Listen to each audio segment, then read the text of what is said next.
Radio Cité Genève, Le grand invité.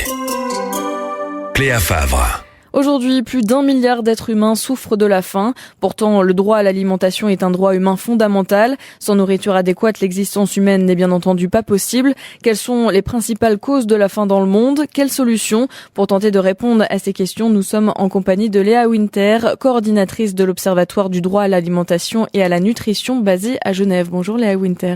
Bonjour. Vous organisez ce soir une conférence sur ce thème du droit à l'alimentation et l'accès à la justice à Lausanne.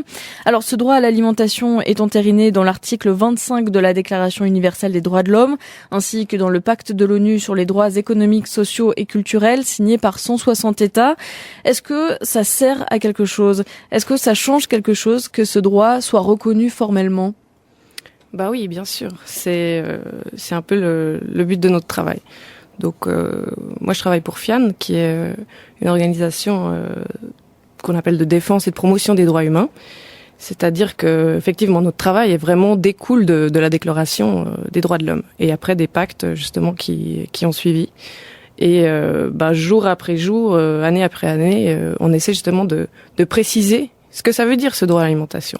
Est-ce que qu'est-ce qui le définit, qu'est-ce qu'il implique, pour qui a des responsabilités, qui a des obligations, qui a des devoirs, et surtout comment le rendre justiciable. Ça, c'est vrai que c'est une grande partie de notre travail.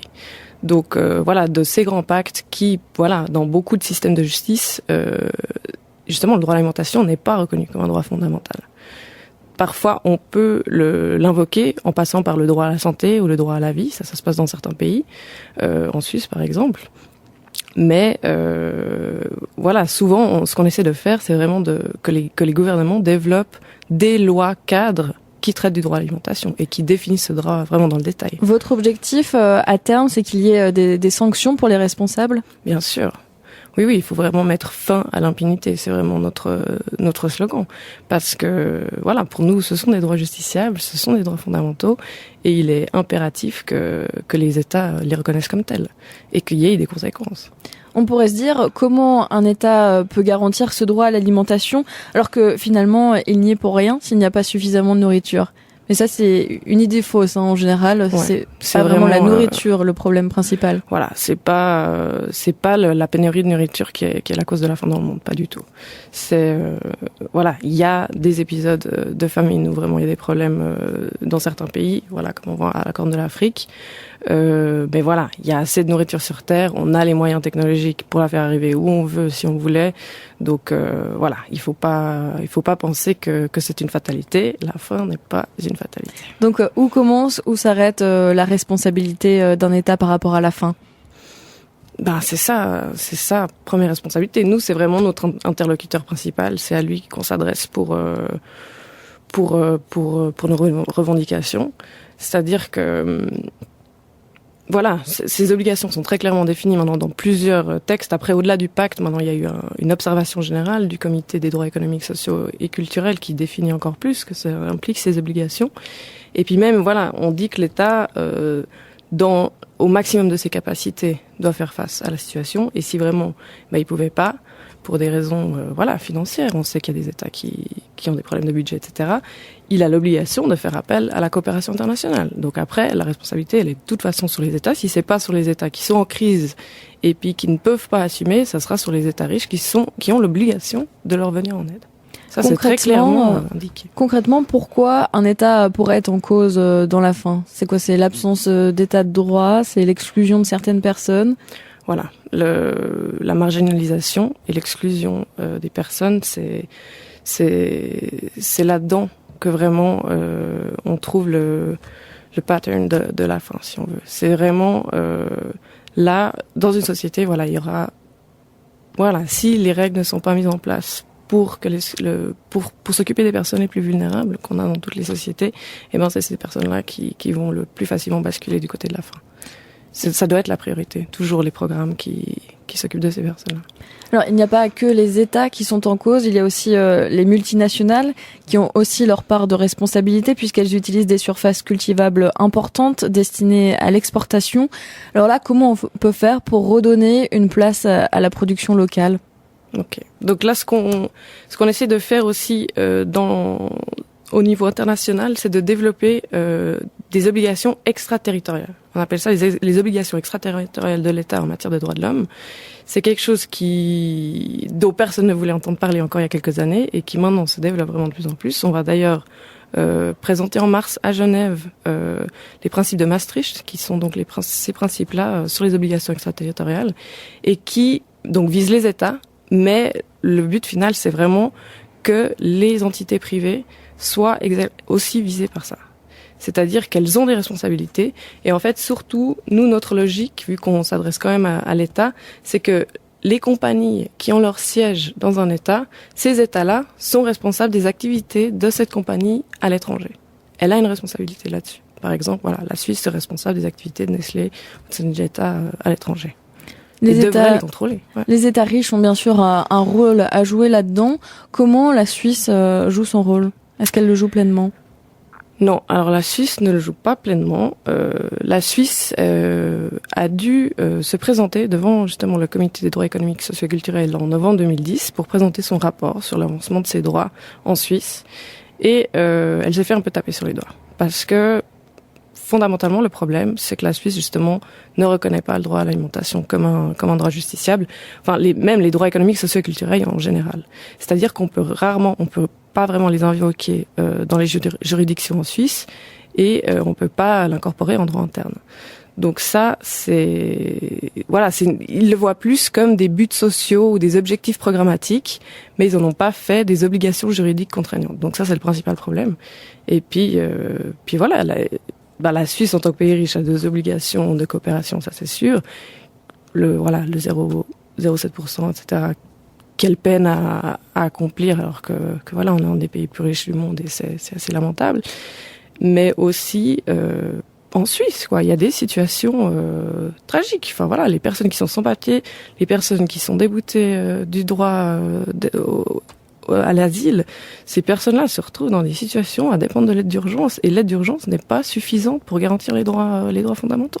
Puisqu'on parle de la Suisse, on est en plein forum de Davos où sont réunis les États et les multinationales. Donc si on vous suit bien, les principaux responsables de la faim. Qu'est-ce que vous inspire ce sommet ? J'ai pas suivi de très près les débats, mais c'est vrai que voilà, on m'a parlé du discours d'ouverture de Karl Schwab qui disait qu'il fallait responsabiliser un peu l'économie, faire changer d'approche, etc. Ce qui est assez étonnant. C'est vrai que je m'attendais pas vraiment à ça. Voilà, comme vous l'avez dit, il y aura aussi des discours qui vont dans l'autre sens, forcément.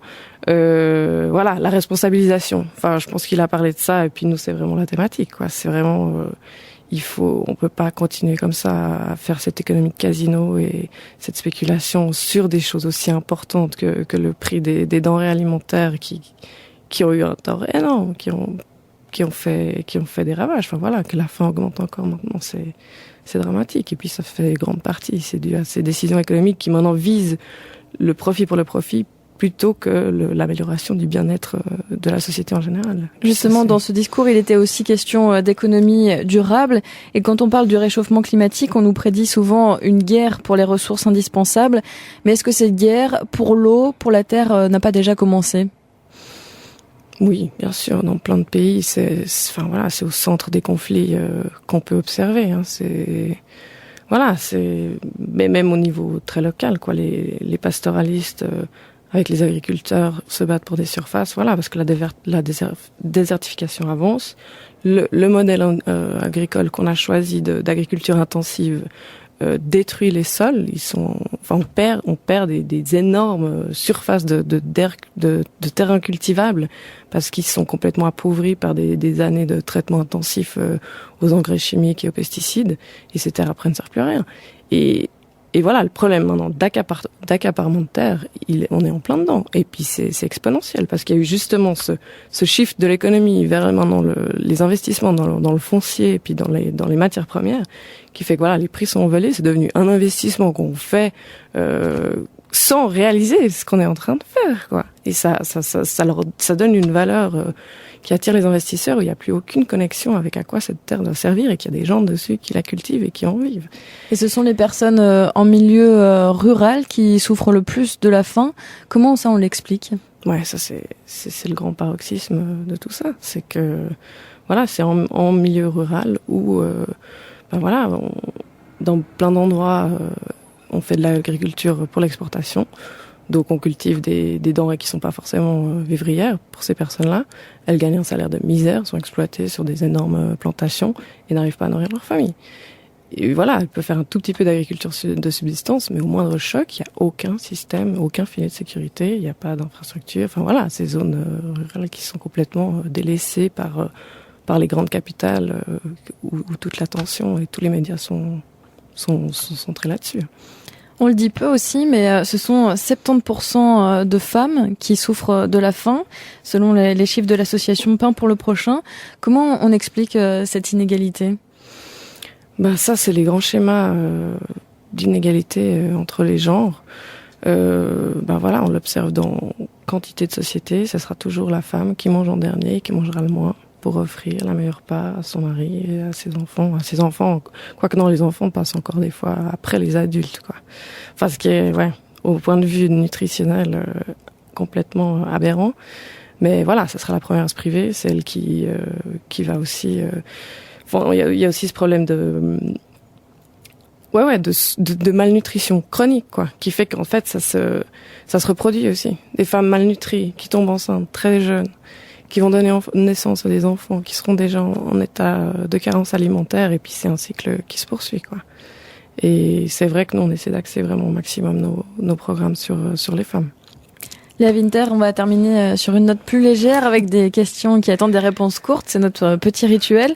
Vous, votre alimentation de base, c'est quoi ? Produits locaux de saison, si possible. Et si on ouvrait votre frigo aujourd'hui, qu'est-ce qu'on y trouverait ? Pas grand-chose parce que je pars en week-end.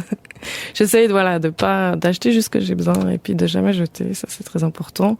J'encourage aussi tous les gens qui nous écoutent à encourager l'agriculture de proximité avec les paniers qui vous apportent des produits magnifiques et qui encouragent ce secteur parce que voilà, c'est important, enfin c'est la souveraineté alimentaire, ça commence Le message est passé. Et que vous inspire cette citation de Coluche : Dieu a dit, je partage en deux, les riches auront de la nourriture, les pauvres de l'appétit. Ouais, c'est faire de l'ironie sur une situation qui est pas très drôle. De par votre activité professionnelle, vous êtes confronté à pas mal de cynisme. Y avez-vous succombé ? Non, je reste idéaliste et puis c'est vrai que dans ce domaine-là, on voit les progrès plutôt à long terme, mais on les voit quand même. On a quand même des beaux succès des fois, et puis de travailler vraiment avec les gens sur le terrain, accompagner leur lutte, c'est vraiment ça qu'on fait, c'est assez gratifiant. Merci Léa Winter. Votre conférence sur le thème du droit à l'alimentation et l'accès à la justice aura lieu ce soir à Lausanne. Ce sera au nouveau siège suisse de la Fondation Charles-Léopold Meyer. Merci, bonne journée. Merci beaucoup, bonne journée. Quand on a une passion, il faut foncer. Punch. J'avais envie de tout laisser tomber. Punch. Rester en confiance, croire en sa bonne étoile. Punch. Afin de trouver ma place. Et c'était pas évident, j'avais pas toujours l'information à un moment donné, j'avais toujours l'information très tard. Tous les jeudis et samedis à 13h, retrouvez Charlotte Lang et ses invités dans Punch. Une émission dédiée aux femmes, à l'emploi et aux initiatives positives pour rebondir, repartir et réussir. Punch, tous les jeudis et samedis à 13h sur Radio Cité Genève 92.2 et sur www.radiocité.ch. Aujourd'hui, plus d'1 milliard d'êtres humains souffrent de la faim. Pourtant, le droit à l'alimentation est un droit humain fondamental. Sans nourriture adéquate, l'existence humaine n'est bien entendu pas possible. Quelles sont les principales causes de la faim dans le monde ? Quelles solutions ? Pour tenter de répondre à ces questions, nous sommes en compagnie de Léa Winter, coordinatrice de l'Observatoire du droit à l'alimentation et à la nutrition basé à Genève. Bonjour Léa Winter. Bonjour. Vous organisez ce soir une conférence sur ce thème du droit à l'alimentation et l'accès à la justice à Lausanne. Alors ce droit à l'alimentation est entériné dans l'article 25 de la Déclaration universelle des droits de l'homme, ainsi que dans le pacte de l'ONU sur les droits économiques, sociaux et culturels signé par 160 États. Est-ce que ça sert à quelque chose ? Est-ce que ça change quelque chose que ce droit soit reconnu formellement ? Bah oui, bien sûr. C'est un peu le but de notre travail. Donc moi je travaille pour FIAN, qui est une organisation qu'on appelle de défense et de promotion des droits humains. C'est-à-dire que effectivement notre travail est vraiment découle de la déclaration des droits de l'homme et après des pactes justement qui ont suivi. Et jour après jour, année après année, on essaie justement de préciser ce que ça veut dire ce droit à l'alimentation. Est-ce que qu'est-ce qui le définit, qu'est-ce qu'il implique, pour qui a des responsabilités, qui a des obligations, qui a des devoirs, et surtout comment le rendre justiciable. Ça, c'est vrai que c'est une grande partie de notre travail. Donc de ces grands pactes qui, dans beaucoup de systèmes de justice, justement, le droit à l'alimentation n'est pas reconnu comme un droit fondamental. Parfois, on peut l'invoquer en passant par le droit à la santé ou le droit à la vie. Ça se passe dans certains pays, en Suisse par exemple. Mais souvent, ce qu'on essaie de faire, c'est vraiment que les gouvernements développent des lois cadres qui traitent du droit à l'alimentation et qui définissent ce droit vraiment dans le détail. Votre objectif à terme, c'est qu'il y ait des sanctions pour les responsables ? Bien sûr. Oui, il faut vraiment mettre fin à l'impunité. C'est vraiment notre slogan. Parce que, pour nous, ce sont des droits justiciables, ce sont des droits fondamentaux, et il est impératif que les États les reconnaissent comme tels, et qu'il y ait des conséquences. On pourrait se dire comment un État peut garantir ce droit à l'alimentation, alors que finalement, il n'y est pour rien s'il n'y a pas suffisamment de nourriture. Mais ça, c'est une idée fausse, en général. Ouais, c'est pas vraiment la nourriture le problème principal. C'est pas la pénurie de nourriture qui est la cause de la faim dans le monde, pas du tout. C'est il y a des épisodes de famine où vraiment il y a des problèmes dans certains pays, comme on voit à la Corne de l'Afrique. Il y a assez de nourriture sur Terre, on a les moyens technologiques pour la faire arriver où on veut, si on voulait. Donc il faut pas penser que c'est une fatalité. La faim n'est pas une fatalité. Donc où commence, où s'arrête la responsabilité d'un État par rapport à la faim ? C'est ça, première responsabilité. Nous, c'est vraiment notre interlocuteur principal. C'est à lui qu'on s'adresse pour nos revendications. C'est-à-dire que ces obligations sont très clairement définies maintenant dans plusieurs textes. Après, au-delà du pacte, maintenant il y a eu une observation générale du Comité des droits économiques, sociaux et culturels qui définit encore plus que ça implique ces obligations. Et puis même, on dit que l'État, au maximum de ses capacités, doit faire face à la situation. Et si vraiment, il pouvait pas, pour des raisons financières, on sait qu'il y a des États qui ont des problèmes de budget, etc., il a l'obligation de faire appel à la coopération internationale. Donc après, la responsabilité, elle est de toute façon sur les États. Si c'est pas sur les États qui sont en crise et puis qui ne peuvent pas assumer, ça sera sur les États riches qui ont l'obligation de leur venir en aide. Ça, c'est très clairement indiqué. Concrètement, pourquoi un État pourrait être en cause dans la faim ? C'est quoi ? C'est l'absence d'état de droit ? C'est l'exclusion de certaines personnes ? La marginalisation et l'exclusion des personnes, c'est là-dedans que vraiment on trouve le pattern de la faim, si on veut. C'est vraiment là, dans une société, il y aura, si les règles ne sont pas mises en place pour s'occuper des personnes les plus vulnérables qu'on a dans toutes les sociétés, c'est ces personnes-là qui vont le plus facilement basculer du côté de la faim. Ça doit être la priorité, toujours les programmes qui s'occupent de ces personnes-là. Alors, il n'y a pas que les États qui sont en cause, il y a aussi les multinationales qui ont aussi leur part de responsabilité puisqu'elles utilisent des surfaces cultivables importantes destinées à l'exportation.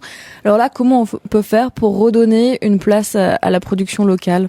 Ok. Donc là, ce qu'on essaie de faire aussi au niveau international, c'est de développer des obligations extraterritoriales. On appelle ça les obligations extraterritoriales de l'État en matière de droits de l'homme.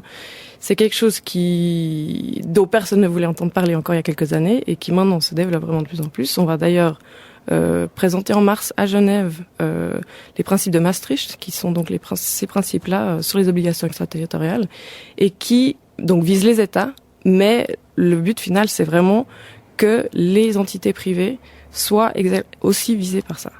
C'est-à-dire qu'elles ont des responsabilités. Et en fait, surtout, nous, notre logique, vu qu'on s'adresse quand même à l'État, c'est que les compagnies qui ont leur siège dans un État, ces États-là sont responsables des activités de cette compagnie à l'étranger.